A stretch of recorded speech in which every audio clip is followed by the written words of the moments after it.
Bienvenue dans le podcast Dans la tête des tueurs. Je suis Quentin Bernard et ensemble, nous allons explorer les profondeurs du crime en série à travers des récits sombres et fascinants qui ont marqué l'histoire. À présent, prenez une longue inspiration et préparez-vous à plonger dans l'univers des serial killers. Dans la tête d'Ed Gein. Il y a des histoires qui nous marquent, non pas à cause de leur aspect surnaturel ou de leur fiction, mais à cause de la cruelle réalité qu'elles révèlent. Au cœur de l'Amérique, loin des lumières des grandes villes et des bâtiments modernes, réside un mystère qui hante encore les mémoires. Imaginez une petite ville, Plainfield, dans le Wisconsin.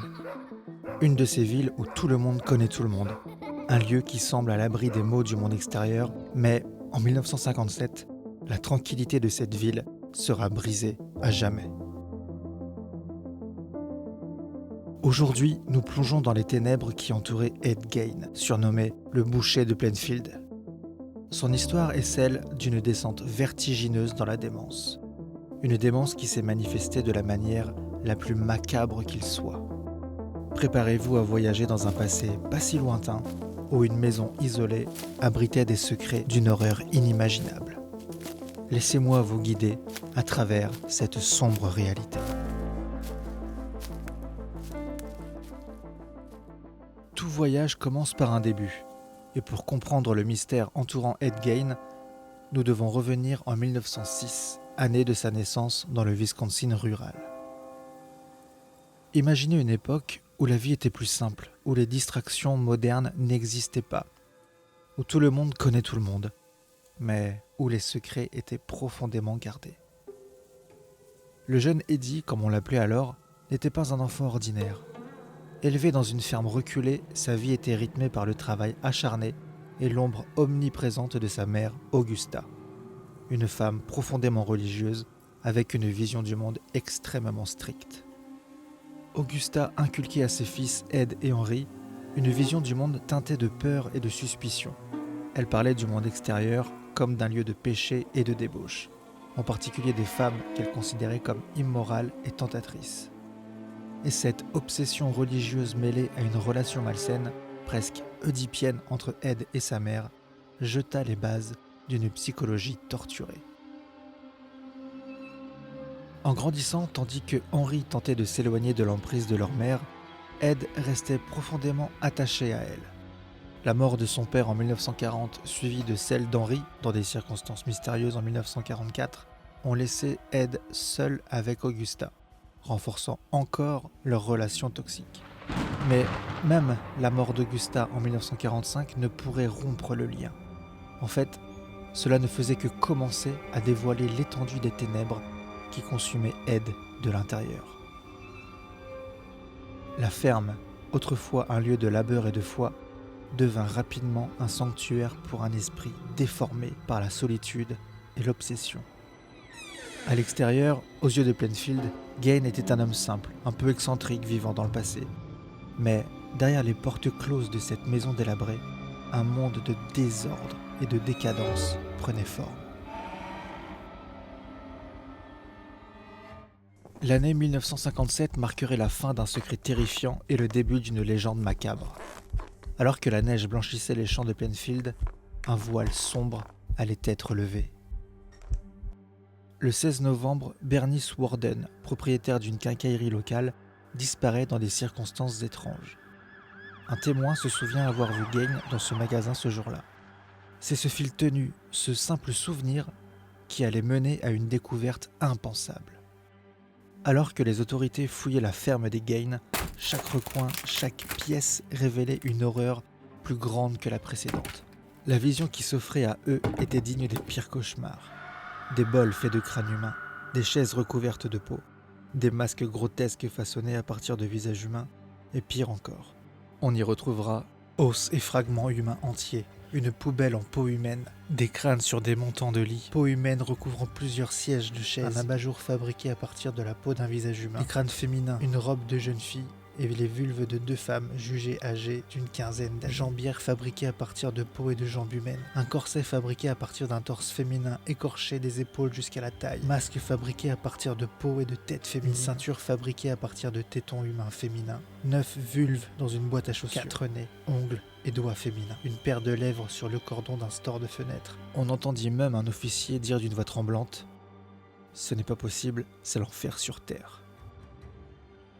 C'est dans un hangar sur la propriété de Gain qu'un adjoint du shérif découvrira un corps décapité, pendu par les pieds avec une barre transversale aux chevilles ainsi que des cordes aux poignets. La tête de Madame Warden manquait. Mais ce n'était que la pointe de l'iceberg. Gain n'était pas seulement un meurtrier, c'était également un profanateur de sépultures. Durant ses longues nuits solitaires, il exhumait des corps des cimetières locaux, prenant avec lui des parties de ces cadavres pour les transformer en objets macabres.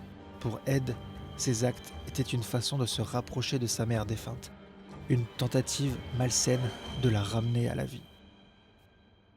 Il avait d'ailleurs, peu de temps après la mort de sa mère, commencé à coudre un déguisement, ou plutôt un costume de femme, afin qu'elle puisse devenir sa mère, pour littéralement se glisser dans sa peau. La maison de Gain était devenue un sanctuaire de la mort, un lieu où la réalité et la démence se mêlaient de façon indissociable. Et bien que la plupart des corps aient été ceux des personnes déjà décédées, il était clair qu'au moins 2 victimes, dont Bernice Warden, avaient été tuées par Gain lui-même. En effet, au cours d'un interrogatoire, Gain avoue avoir tiré sur Mary Hogan, une femme de 51 ans, disparue 3 ans plus tôt. Son crâne sera retrouvé dans une boîte et son masque facial dans un sac en papier durant les fouilles. Gain ne se souviendra même plus des détails entourant la mort de Mary Hogan. La nouvelle de ces découvertes a rapidement parcouru le pays, laissant la petite ville de Plainfield en état de choc. Comment un de leurs propres voisins, un homme qu'ils avaient côtoyé pendant des années, pouvait-il cacher un tel secret? Pouvons-nous considérer Ed Gain comme un tueur en série? En effet, il n'y a que, entre guillemets, 2 meurtres, et un tueur est déclaré en série qu'à partir de 3 meurtres. Mais Gain est suspecté de plusieurs disparitions dans l'état du Wisconsin. Celle de Georgia Jean Weckler, petite fille de 8 ans, disparue le 1er mai 1947 devant sa boîte aux lettres. Des témoins racontent avoir vu une berline Ford de 1936 de couleur foncée. Ed Gain possédait une Ford noire de 1937.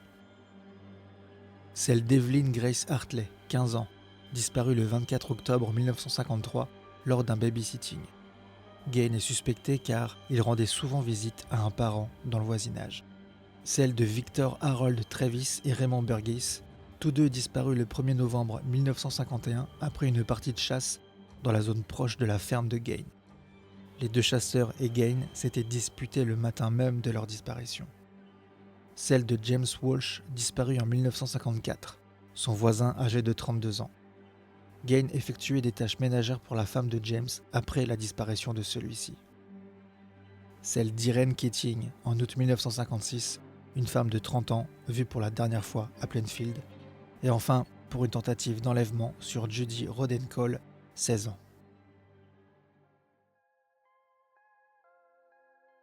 Avec la capture d'Ed Gain, l'horreur de ces actes a été mise au grand jour, suscitant une avalanche de questions, d'indignation et de curiosité malsaine. Les psychiatres, les journalistes, la police, tous cherchaient à comprendre le pourquoi derrière la folie.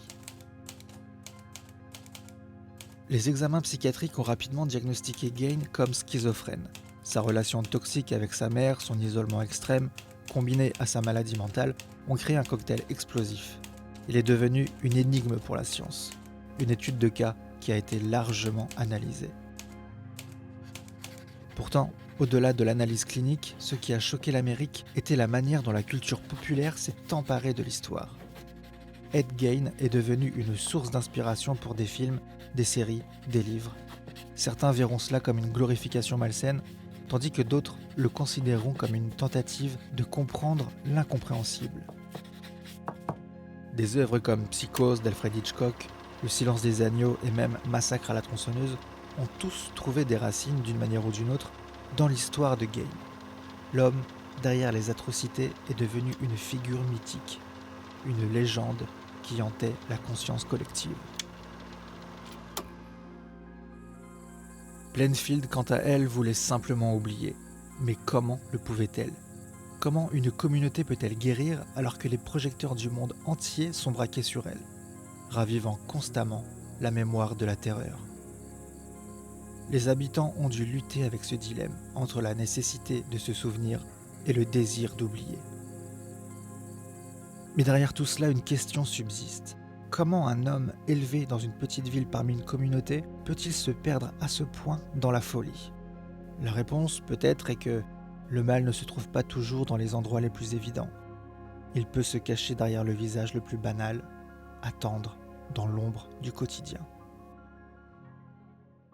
Le 21 novembre 1957, devant le tribunal qui le traduit en justice pour meurtre au premier degré, Ed Gein plaidera non coupable pour cause d'aliénation mentale.